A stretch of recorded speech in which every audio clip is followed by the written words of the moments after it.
Well, good morning, Gordon. Morning, Kerry.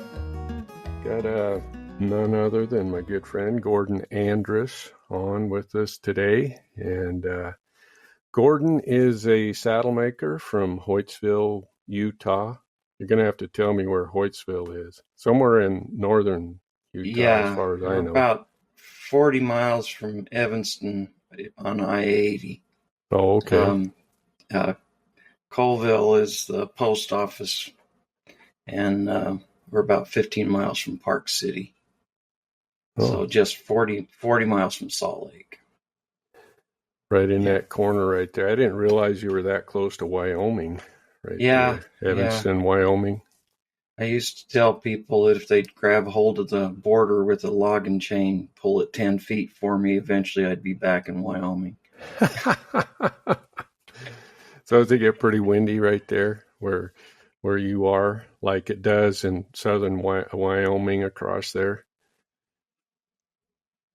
I missed that a little bit. Okay. Let me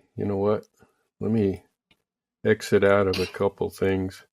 I've been told there's a lag on my internet's not very good sometimes, and it skips and stuff. So anyway, I was just wondering if you got a lot of wind in your country like they do across southern Wyoming. Oh, yeah. No, we got out of the wind. That's you can open two doors on a car at the same time here. Oh, cool. Good deal. In Cody, if you open two doors, everything in the car exits. Got to be careful of that. Oh, good. Yeah. No wind. Not like Wyoming. No.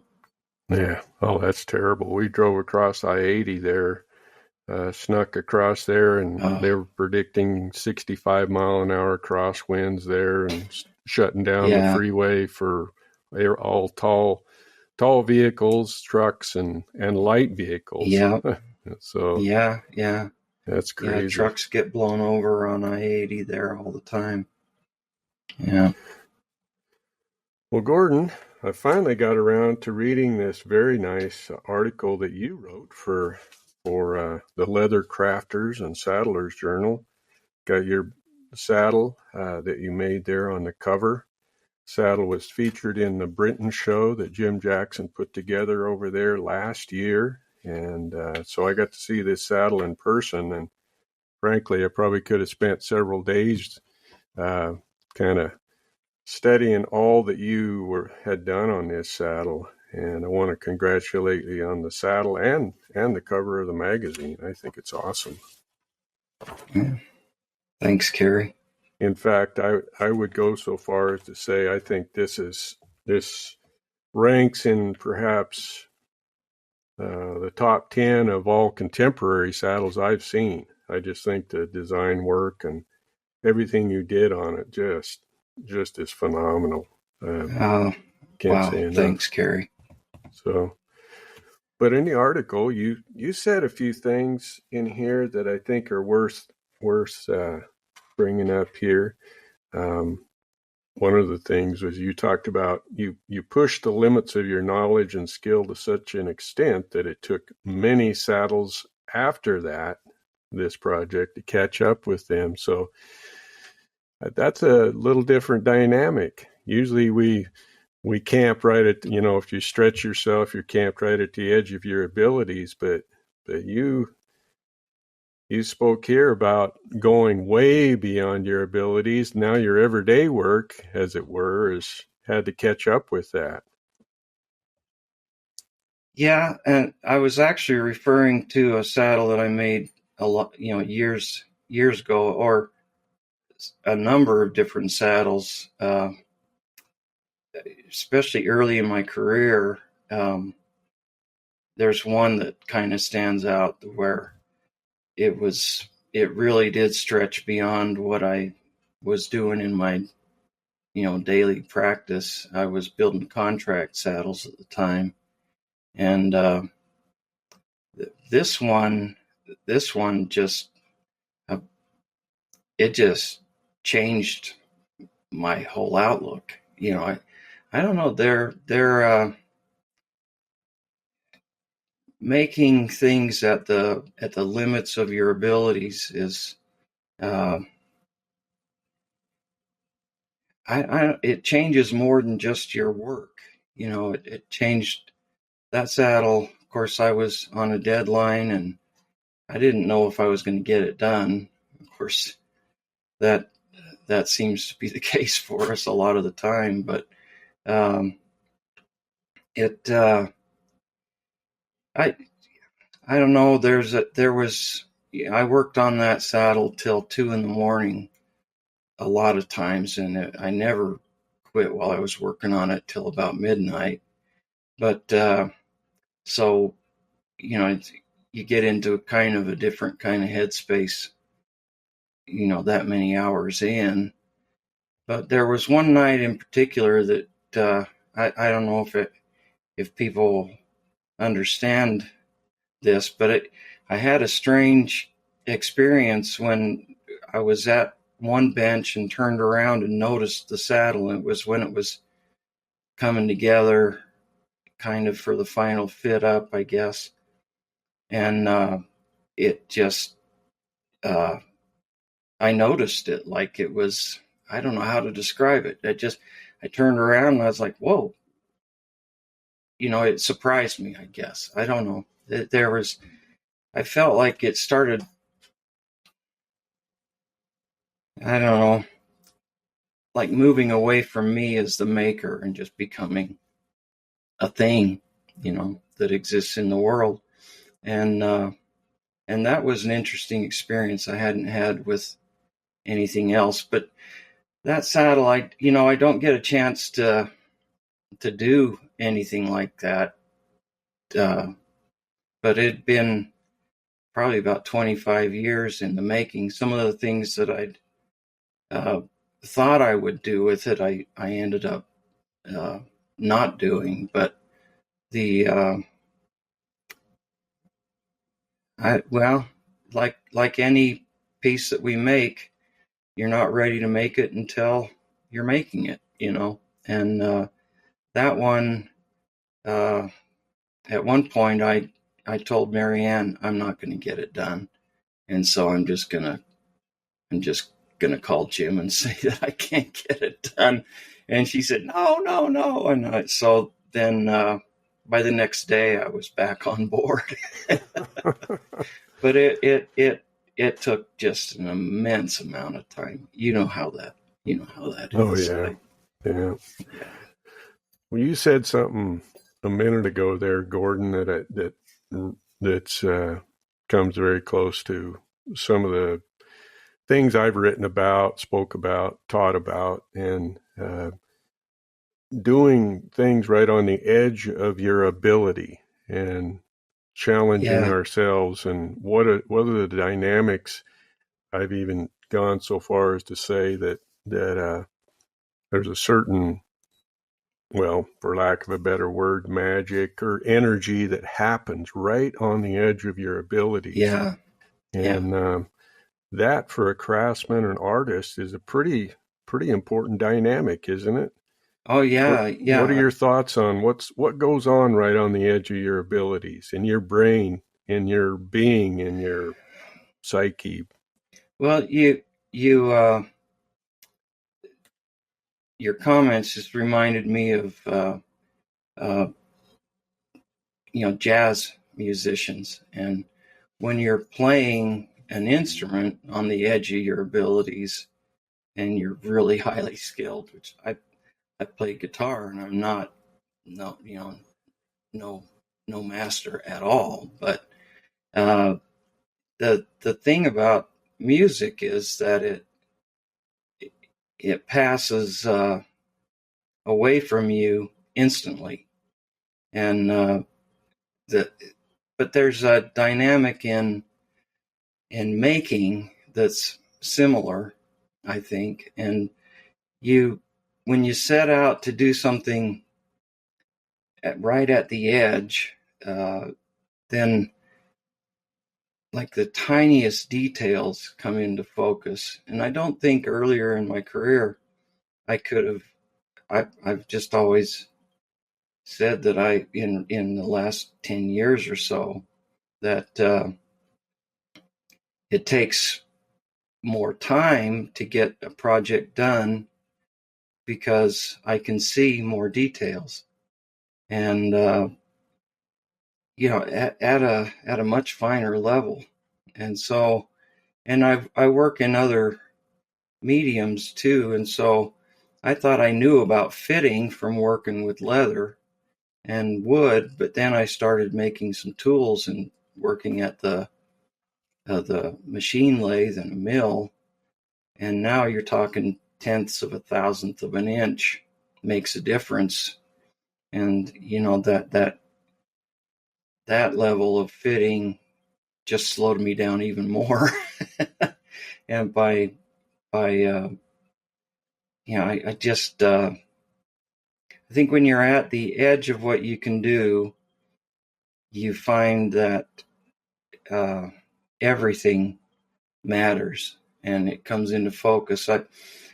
With saddle making, and probably most kinds of making, but saddle making in particular, I've always said that you've got to be thinking about 5 steps ahead.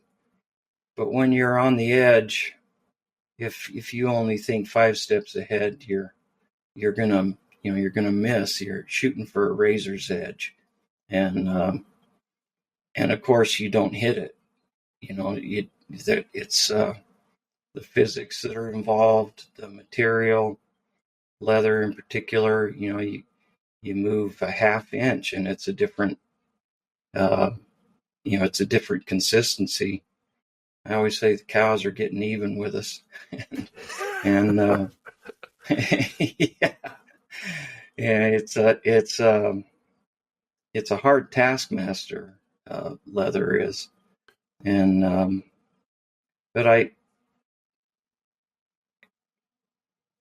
there's something that happens when you're trying something. There goes my compressor. Is that going to mess us up? No, you're good. You're good. Yeah. Okay. But that There's a certain I don't know. Magic is good. Go ahead. Well, it just seems like there's a certain engagement with the material, with the medium, with the music, fill in the blank, whatever that may be. There's a certain engagement that takes place right there, and time tends to go away. Oftentimes you get into a flow state, some psychologists have talked about. But I think there's also, it seems like there's a dopamine component in there, because there's something therapeutic about it. There's something in it for us. It's kind of like poking sticks on a fire, and right on the edge of your abilities, that happens right at that moment. That doesn't happen when you're just doing things mindlessly. You're just going through the motions, and so to be engaged in the medium and stuff, people ask, how do you keep going here? You and I are of the same age, and you probably get this question like I do. Well, most people by your age, you're kind of, skating, just sort of coasting into retirement and stuff. And I think in this article, you even mentioned something about you feel like you have a sense of just getting started in some way. And I think if there's perhaps I want to say a fountain of youth in our careers, it's that engagement right on the edge of your abilities that becomes addictive. Yeah. Does that seem like that's what's happening? Yeah, you say that really well. There is definitely something very therapeutic about making things from raw materials, and I'm reminded of there was a potter, Michael Cardew, in when Michael was working in the early 20th century. And he spent some time in Africa, but he was talking about form in a book that he wrote. And this gets at kind of what I'm trying to say about that night when I turned around and the saddle kind of surprised me, because he talks about form as being something separate from the maker of the form. And I feel like that means that we're on um, a journey or a search for form, and the form exists, like probably existentially, but really there's, and I had teachers that would talk about generosity of form, and in a critique once, a teacher said, well, it's weak. And I said, no, it's strong enough. It's not going to break. And he said, no, no, no, no, no. The form is weak. And that, those kinds of insights, I was like, okay, I was in my 20s and I was like, well, what does that mean? And then another teacher would again talk about generosity of form, and the forms that he was making felt like they were breathing. You could just. So when I approach a saddle, I'd always wanted to make some of my own trees, because I think the tree is the armature under the sculpture, and uh,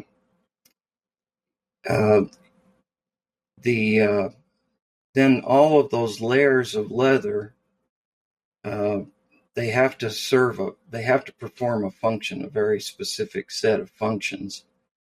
That's a dynamic that I look at as problem solving, and it leads you to the form that object is going to take, and then you have to devise a plan of procedure to get there.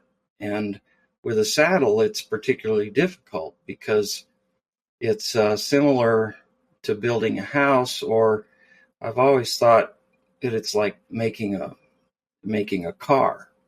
It's got two sides.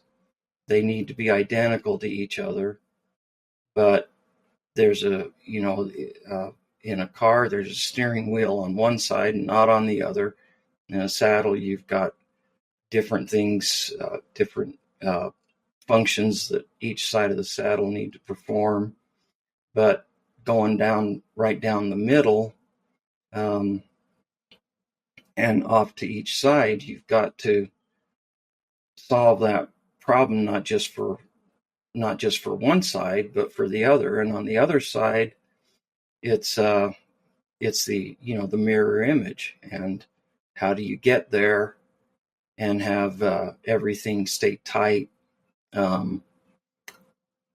The For me, you talk about the period, the point that we're at in our lives, and I think that you're just starting to glimpse how to get this thing done, and it never stops being exciting and interesting. But I think that we come to rely on our time in the shop, the studio, whatever you want to call it,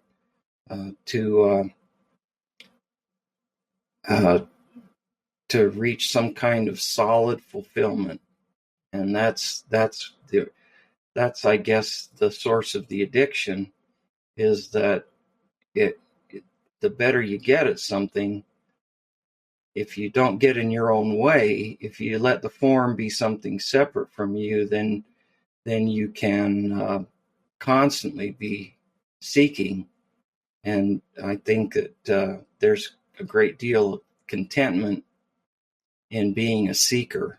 And so, that for me, my life as a maker has allowed that dynamic to be set up, and then I try to stay out of my own way. And the because the things that we make are going to have a life of their own, separate from us, and they're going to keep affecting people. Years from now, because I've seen that. I look at the old Olson Nolte and the old Visalia saddles, and I've always been really intrigued with those really old pieces, and I'm intrigued with the loss of technique that took place when the big shops closed down and the apprenticeships ended, and that the procedures. I look at an old saddle that has a particularly interesting,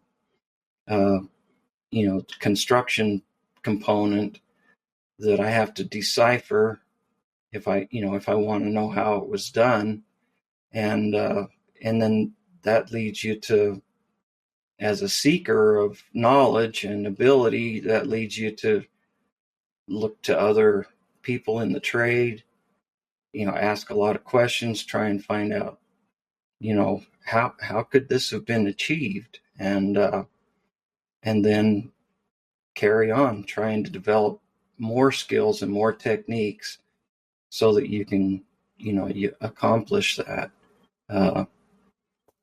So, a Cheyenne roll for me is one of those mysteries, because they were done quite differently in the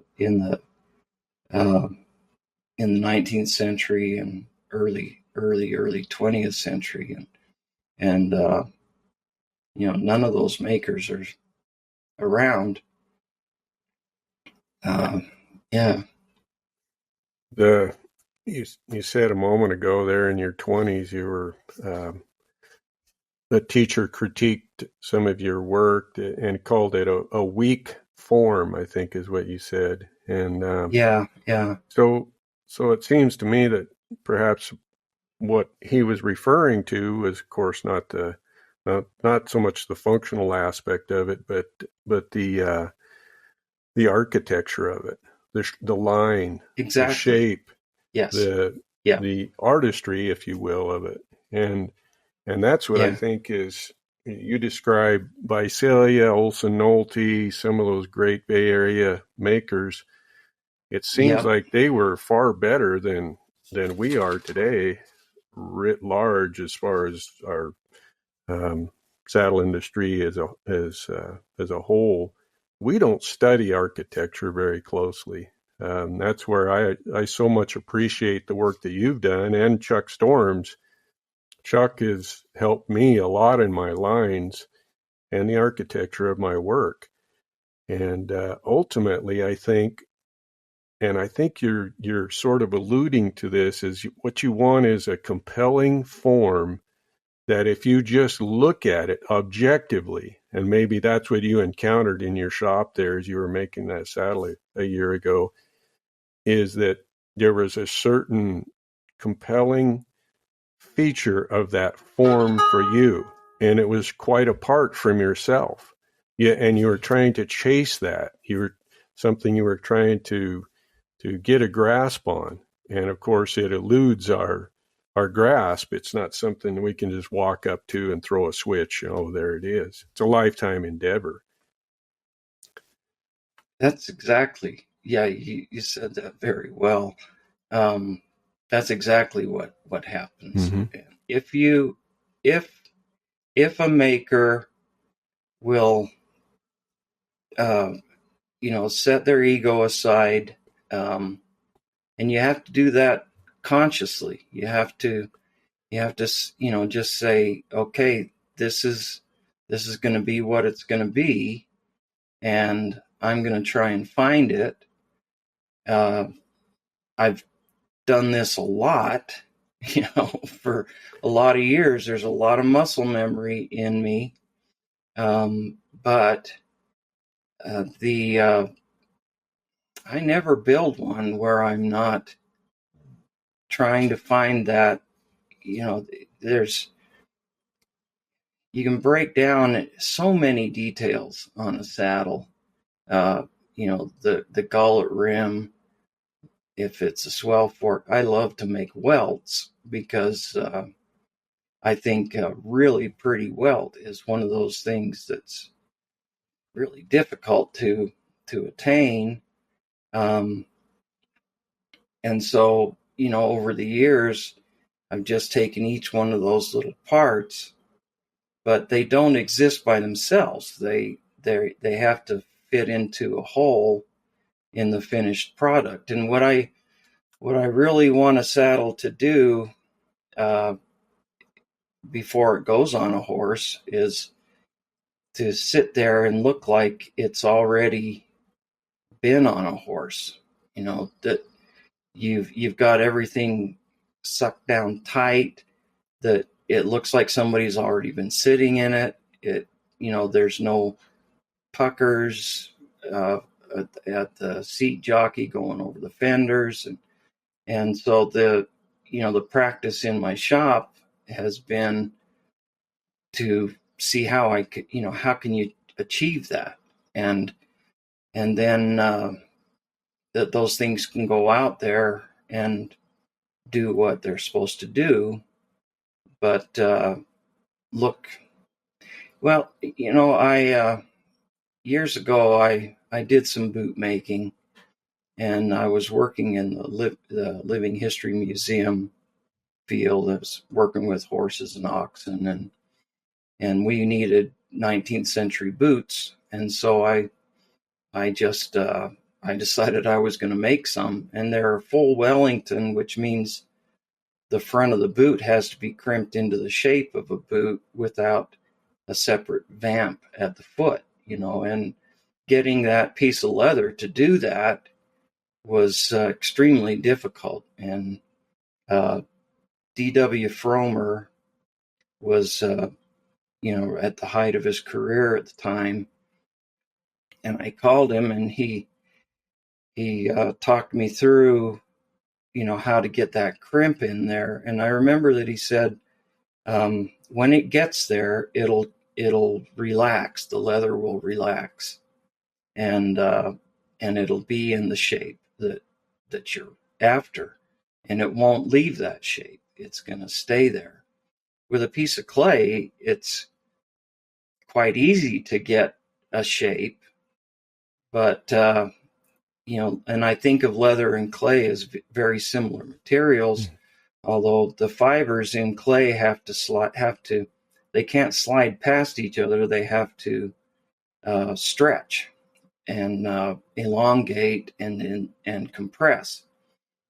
In clay, the little microscopic platelets slide past each other, but they're both plastic materials. And when something fits, it just relaxes into that spot. And if you chase the procedures accurately enough while you're getting it there, then it fits together without any gaps, without fighting, and it just stays there. And that's that there's a sensation that comes with that. And I noticed it that first time I got that boot top to just relax on the crimping board in that shape, that it fought getting there. It just really fought getting there. But once it got there, it just relaxed, and it was in that shape now, and it couldn't have gone back to the previous shape. And that I think as a craftsman, a craftsperson, I think once I understood that, I was on my way. That was, as a worker of leather, once that was understood, that that when it gets to the right shape, it'll stay there. Leather, even every bit as much as wood, it responds to the environment, and so it never stop. A big piece of leather like a seat never stops moving, and it's a moving target to get it to that place where it relaxes, on the seat of the saddle. But if you can get it there, then it stays there, and then it'll be there for the life of the saddle. And that I I really believe that that's an important concept to at least understand at some level. You maybe don't have to be as weirdly cerebral as I am, but and overanalyze it. But I don't think you can achieve it if you aren't aware of that sensation that comes into your being when something fits. And as a maker, that's invaluable. If you're trying to do the finest work that you can, then you have to understand. You have to be listening to your body when it tells you, okay, it's there. Stop now. Mm-hmm. And if it's not going to get there, stop now and do it again, because it's not going to achieve that spot. And you've learned, make some notes. What you figured out might get it there the next time, and do it again. And then don't stop doing it. Because that was some hard-won knowledge that you got there from making those pieces of leather fit together. It seems to me you kind of described what could easily be used as a kind of a metaphor for life too. I mean, craftsmanship, horsemanship, artistry, life, Exactly. all of that, all of these things fit together. But you described a struggle, did you not? I mean, it's not easy. It's not easy. No, it's not something that just flows out of your fingertips and it's easy. But once you overcome that struggle and you achieve what I would say is a certain harmony, compatibility, there is just something right physically, functionally, and artistically. When all those components, those planets sort of line up, it's just right. And that's where I always come back to harmony, compatibility in every way. And it could perhaps happen by accident, but not very often. It's usually something you have to engage right on the edge of your ability. There has to be some sort of engagement and struggle right at that point in order to achieve and find that harmony and compatibility with the material. Yeah. Does that make sense? Material. Yeah, it does. You say it very succinctly. There's but I think that's what's missing, it seems to me. And I know you see it, you see the same things I see out there. We don't have in our trade a discussion like we're having. If there is, then I'd like to be a part of it. I guess it's happening now.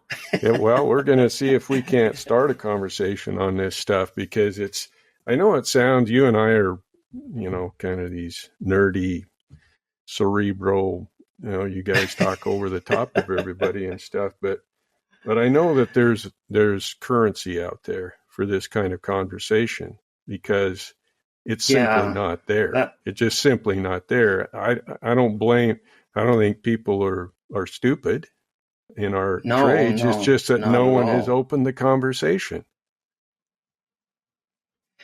That leads me to a thought an observation that I made years ago, because of my own background.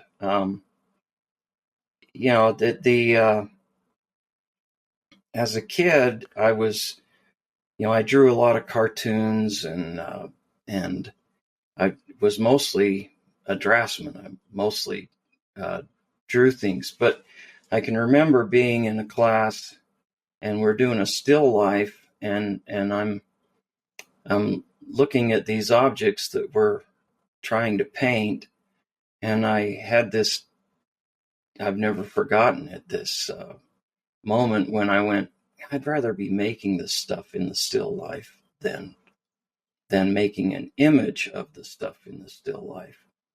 And so that started me, so my bedroom became a saddle shop, and that journey had begun of being a maker. And so, but now what?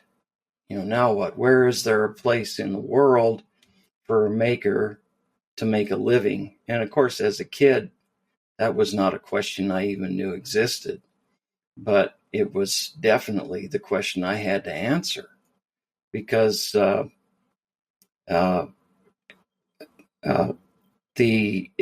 don't feel like it was ever a choice, for a career.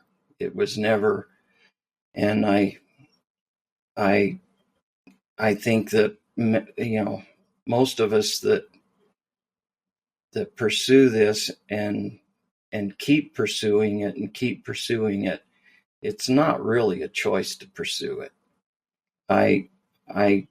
It was the only thing I knew how to do, is to figure out how to make stuff.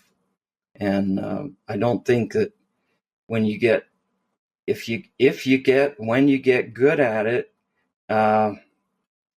it's not very different than a surgeon practicing tying knots, and and then I learned a few years ago that if a surgeon hasn't performed a certain surgery for I think it's in more than 2 weeks, then they have to do practice on cadavers to make sure that that they get everything tied right and cut right. And I think that actually gave me a sense of relief to learn that, because I was like, well, how come I have to keep going back to my notes? How come if I haven't done something in a few months, how come I've got to seemingly learn it again? And the basic muscle memory skills are there. At least they're still there for now. And they'll go away. They will. And but for now, those are there. And when I go to do something again, I've got to reimagine it, revisualize it, see it again, and then rely on knowing how to manipulate a knife, that I've done over and over and over again for years and years. So I'm not learning to use that knife anymore, but I am still pursuing that relax, that form, and then having the pieces relax together with each other, so that when I button it up, I'm not still having to force it into place. And the conversation that you're talking about, I just wandered off down. I tend to do that, so you have to bear with me. I just go stream of consciousness here, but the conversation where I started to kind of talk about my background was just to get to this point where I could say that I ended up in college studying a craft that is an art form, and ceramics, and working with clay. And I ended up working with sheets of clay that I put a texture in, and then had a pattern and cut them out, and didn't have to stitch them together, but you could use water to stitch them together. But it was very much like clay, and at times I mean, very much like leather. See, I did it. At times, I confuse the two materials and talk about clay when I'm meaning leather, and leather when I'm meaning clay. They're very similar, the way that I work anyway. Mhm. But in school, we had these conversations, and what I've come to recognize is that there's not an academy where we come together and have assignments and then go out and practice hand stitching for a week and then come back and get a critique about it. We don't, work on the form for a semester and then have a final critique at the end and see where we've gotten to. And so we don't have these conversations because the dynamic isn't set up for us to learn in that way. And whether we recognize it or not, in the trade these days, it's really not an industry. People talk about it as an industry. If it is, it's a cottage industry. And the people, the artists and crafts people that work out in in other medium, they're called studio artists, and they're doing the same thing that we do as saddle makers, contemporary saddle makers, which is very different from the way that it worked at one time, when every big shop like Ernst or uh, uh, Porter's, any of the big shops, they were training apprentices, and all those saddle makers and stampers, and they were all itinerant, and they moved around the country, a lot. And so they relied on each other, as the big shops relied on each other to be training the workforce. And so they were having conversations, maybe not as, as nerdy. I like the way you put that, as you and I do, but they were still having these conversations and then there was a speed factor that was involved because there was a production deadline to hit. And so the methods to get there were shared amongst people who did this every day. And I think Don King, knew some of those people. Um, uh, Rocky Minster apprenticed at Porter's, and he said that he, as an apprentice, he had hand stitch for 6 months before he could move on to do something else. And when I heard that, I thought, oh wow, that is just like art school. It is just like art school. He was given a skill that he had to achieve so he could be useful to the trade and what was definitely an industry at the time. And a person that's been taught that way now is a professional, and they can just go on and they can perform that job anywhere, because they've been given the in-depth instruction. But they weren't necessarily a stamper if they were a saddle maker. If Visalia, there was a breakdown or a structure. There were stampers. Stampers never made saddles, and saddle makers didn't stamp in those shops. And it's the place that I think is similar today is in the couture industry in France, like Hermes. And you mentioned the other day another one of those Louis Vuitton. luxury goods houses. Yeah, Louis Vuitton. And I've looked at some of their old work when they were making suitcases, and and also leather chests that you could open up, and they'd have a mirror in them and a whole, but those the people that work in those shops today are still working in the way that saddle makers until, I don't know, what do you think, 1950 it started to taper off, and then Ernst closed in the 1970s. So, in our trade, that's gone. It's not coming back. And I get into that conversation a lot with people. How can I think at one time they said, how can we train a workforce? Today, the question is framed a little differently. It's, how can a person learn how to do this? As opposed to, how can we train people to do this? Because they're the people that want to do this because they were born makers. As humans, I think we evolved, some of us, to be makers of things. And when you're building cathedrals back in the 1700s,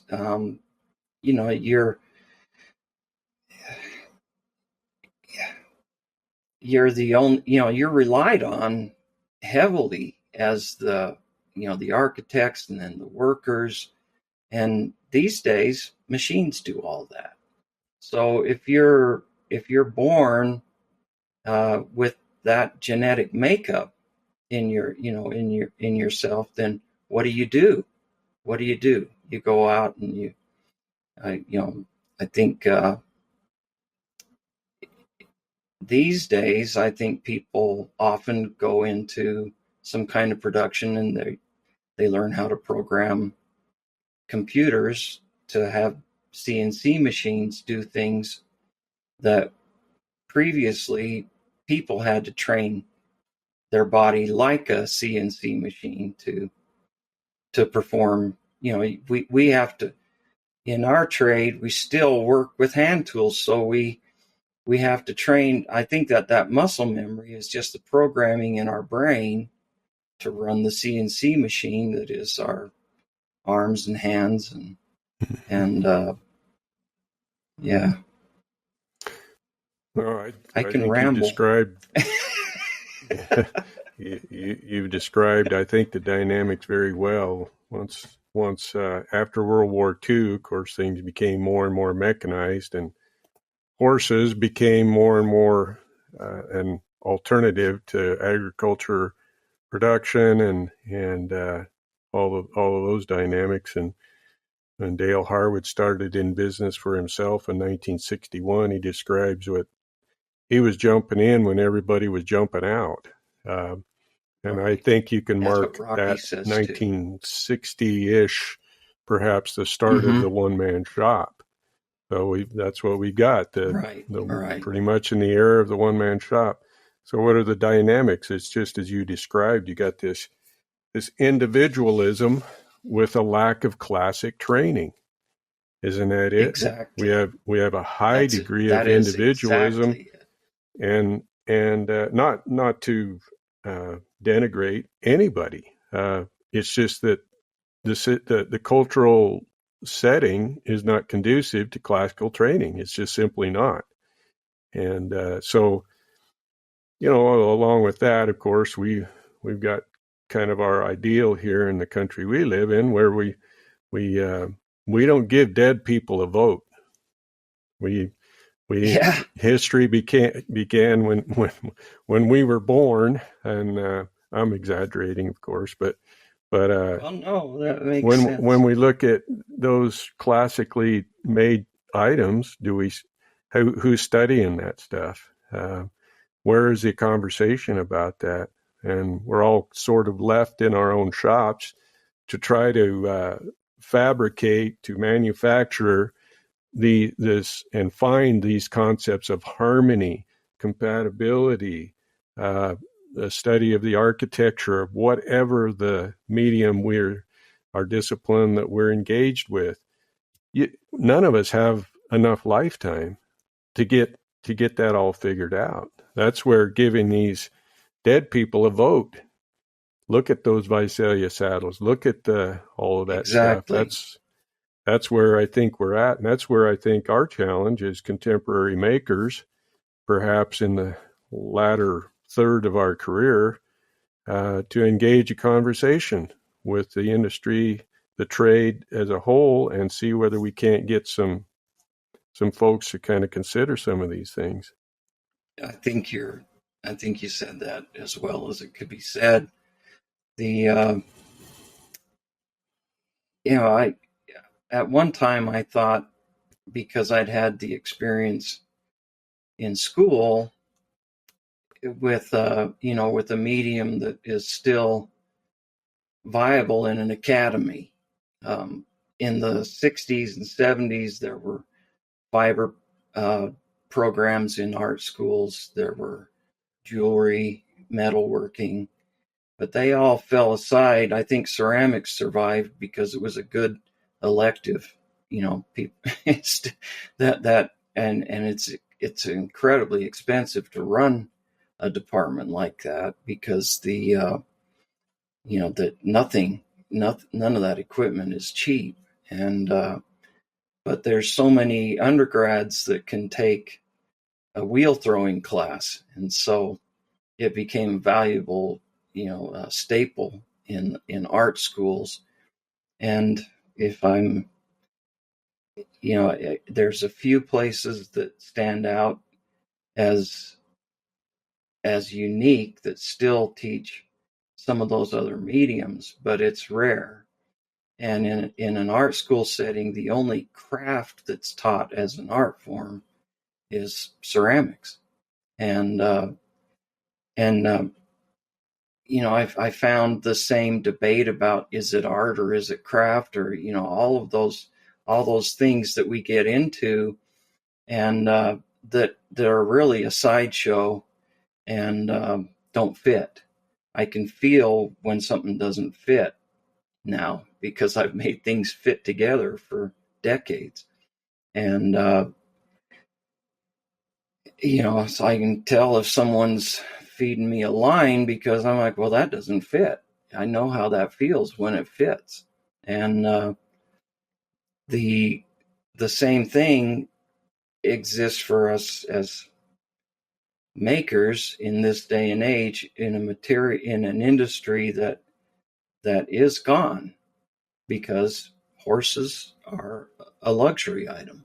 They're not a necessity for a world. They're not a worldwide necessity.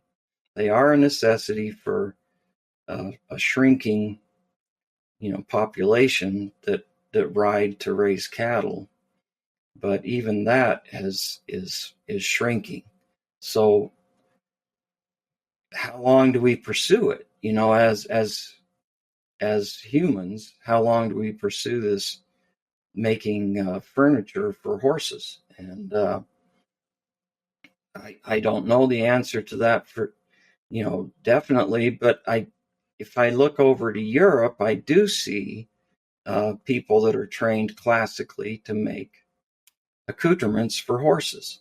And at one time I thought, well, we need some kind of a system like that. But you spoke about individualism, and that maybe can be hung at the door of America, the individualistic side of our culture.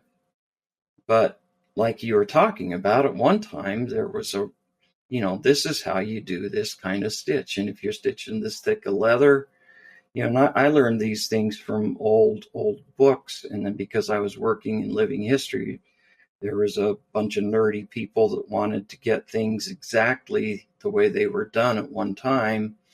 And so there was some place to get some education about things like hand stitching and thread and what kind of waxes to use and things like that.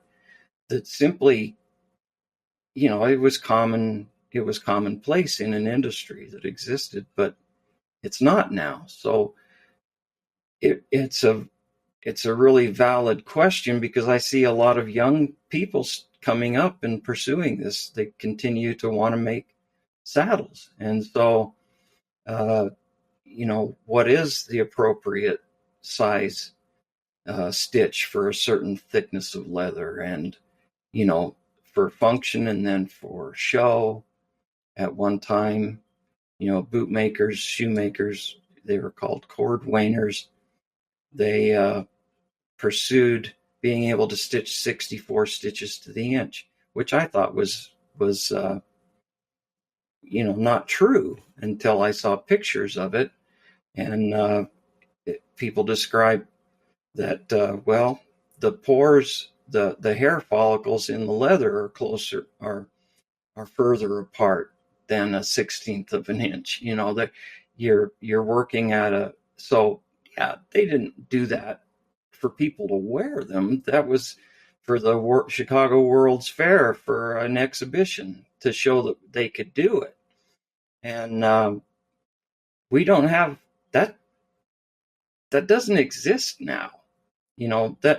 That's a level of mastery of craft that that we, at one time, people would have known that so-and-so over there used his 5-year-old daughter's hair for a needle, and all so fine that you could stab yourself and not even notice. That kind of stuff sounds like mythology, but it was a reality at one time. But then those same people knew that for a work boot, the dynamics have to be completely different than that. And we don't have that anymore. We see great big stitches where there could be finer stitches. We see just a really random set of parameters that get set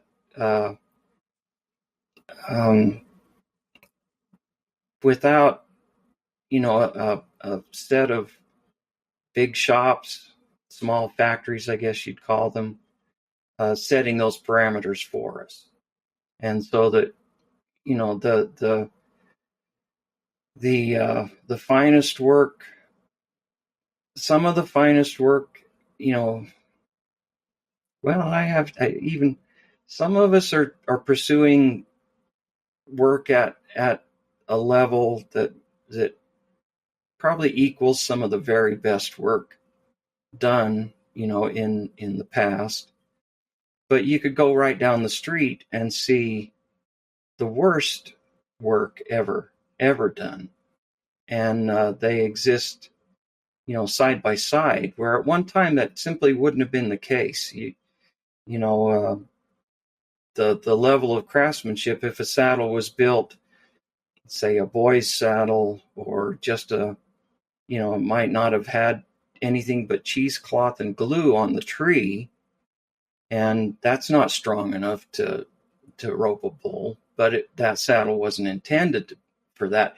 But every other aspect of that saddle, wasn't dumbed down. It was, I had one that I took apart, and the tree hangs in the house now. But and that's exactly what that saddle was. It was, it didn't have a rawhide cover on the tree, but the workmanship as I took it apart was excellent.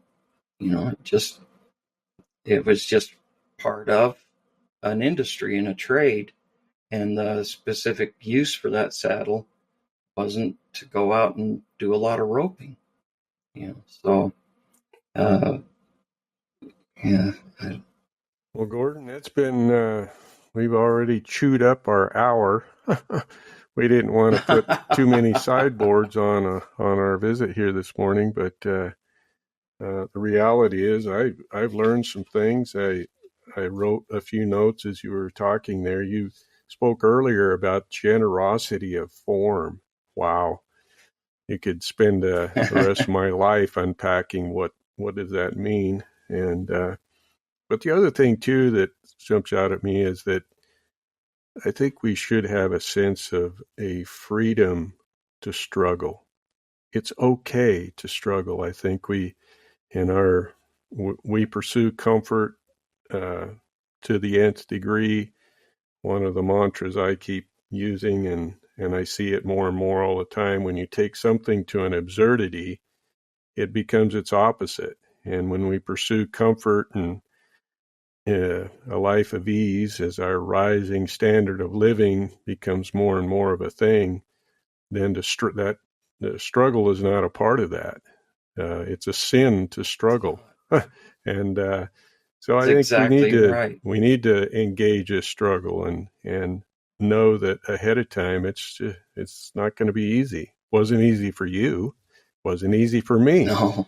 But No. we engaged it at the point of our ability, the edge of our ability, as we say. And well, I've got a bunch of notes and stuff written here and underlying statements in this article, and I didn't even get past the first paragraph. And that's because you let me start. So what talking. That says is we need to schedule another visit soon, and we'll just unpack some more thoughts and stuff here. So I think with that, we'll clock out of this session right here and clock into get our own hands moving. And yeah.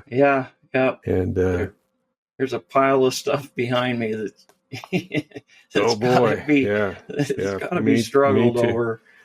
Me too. I've got more and more and more. The pile just getting deeper and deeper and deeper. It's kind of gotten ridiculous here, but I do need to get back to work. So, my friend, been awesome, and we'll reconvene here at a point in the near future. Okay, that sounds okay with you? I look forward to it. All right, for sure. Very good. Take care, friend. You